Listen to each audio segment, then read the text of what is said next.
এই শীতের মধ্যে গরম গরম এরকম মজার পাকোড়া থাকলে আর কি লাগে। তো আপনারা সবাই পাকোড়া বানাতে পারেন, কিন্তু আমি কিভাবে স্পেশালভাবে হেলদি করে আমার বাচ্চাদের জন্য পাকোড়া বানাই সেটাই আপনাদের সাথে শেয়ার করছি। এখানে আমি কিছু মাংস ছিল সেগুলোকে ব্লেন্ড করে কিমা করে নিয়েছি, আর সেখানে দিয়েছি আদা আর রসুন কুচি, আর তার সাথে দিয়েছি পেঁয়াজ আর আলু একদম চিকন চিকন করে কেটে সেখানে অ্যাড করেছি। তারপর মশলা, এই তো লবণ, হলুদ, মরিচ, ধনিয়া এগুলো একসাথে দিয়ে নিয়েছি। পরিমাণটা আপনাদের মতো করে আপনারা দিয়ে নেবেন। তো যাই হোক, সব কিছু দিয়ে এখন আমি এখানে আরেকটু হেলদি করার জন্য এখানে একটা ডিম দিয়ে দিচ্ছি। তারপর এই তো চুলায় কড়াই গরম হচ্ছে, এখন আমি ডিমটা দিয়ে একটুখানি বেসন দিয়ে এটাকে ভালোভাবে মেখে নেব। তার সাথে এখানে আমি একটু গরম মশলা আর জিরার গুঁড়াও দিয়েছি।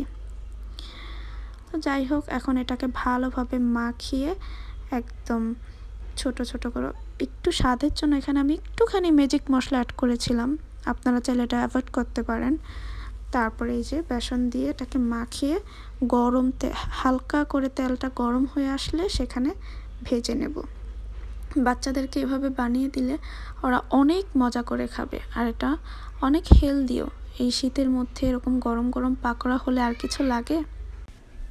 আমি আমার বাচ্চাদেরকে এরকম করে পাকোড়া বিভিন্ন ওয়েতে ভেজে দিই, ওরা খুব পছন্দ করে। কখনো আমি পেঁয়াজ দিয়ে পাকোড়া বানাই, কখনো বিভিন্ন সবজি থাকলে সেগুলো দিয়ে, আলু দিয়ে, ফুলকপি দিয়ে, আমার হাতের কাছে বা আমার বাসায় যা থাকে আমি সেগুলো দিয়ে ওদের বানিয়ে দিই। সন্ধ্যার নাস্তায় ওদের হেলদি একটা স্ন্যাক্স হয়ে যায়। তেলটা একটু কম দিলে আরও ভালো হয়। তো যাই হোক, এই যে আমার বাচ্চারা খাচ্ছে, দেখুন আমার মেয়ে কী বলে, ওর কাছে অনেক ভালো লেগেছে। এটা কি? পাকোড়া। পাকোড়া কেমন হয়েছে? মজা লাগতেছে। মজা লাগতেছে?